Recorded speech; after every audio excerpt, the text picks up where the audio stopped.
Hello ulit, ito ngayon hand pollinating 101 na naman tayo, Tagalog version.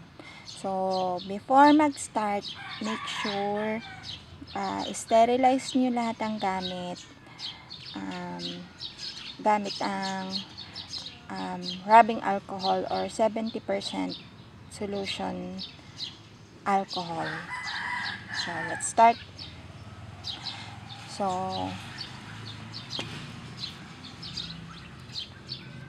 kailangan ng toothpick, at least 2. Or, kung meron kayong paintbrush, gupitin nyo yung dulo para maging payat. Then,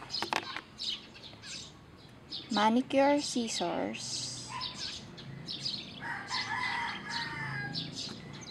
Or kung walang manicure scissors, bagong blade. Pasensya na, luma yung blade ko. For demo lang. Pag mag-select kayo ng flower, adan yung flower, select nyo yung 2 to 3 days nang nakabuka.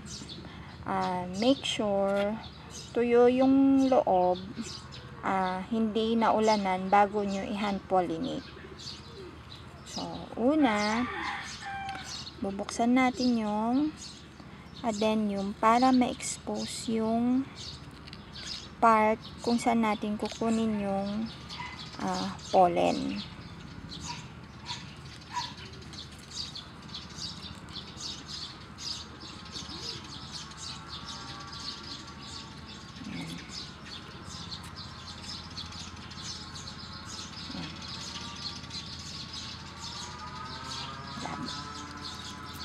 So, yung pollen, dito, kukunin dito sa part na to.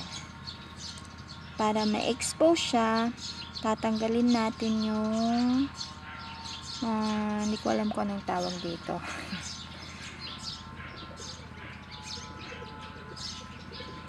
Dahan-dahan nyo lang hilain. Yung pollen, konting-konti lang siya. So, ang gawin nyo, yung tip ng toothpick, basain nyo sa alcohol para madaling dumikit yung pollen.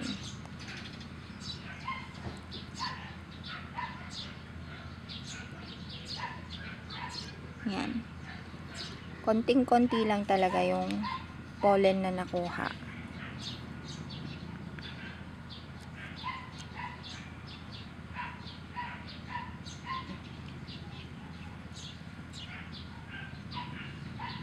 So, set aside nyo yan.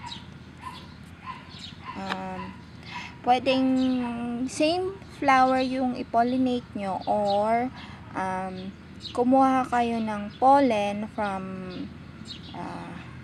iba't ibang varieties. Pwedeng single, double, o triple. Ngayon, ipopollinate na natin siya. So, kailangan ma-expose yung pollen cap.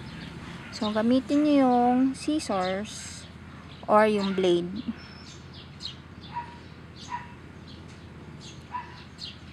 Yan.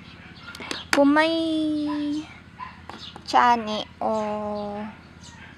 forceps, yung manipis ang dulo, mas maganda. Pero assuming na wala kayo nun, toothpick na lang. Yan. So, ang pollen cap, malabo. Ayan. Yung part na bilog dito, ang pollen, ilalagay nyo sa side niya, hindi sa tuktok. So, kunin nyo yung sinet aside ninyong pollen, ididikit nyo lang siya.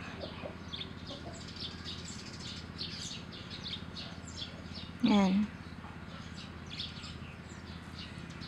Yan. Nung first time ko palang nagpo-pollinate, sa tuktok ko siya nilalagay. Hindi siya nabubuo. Mali yun.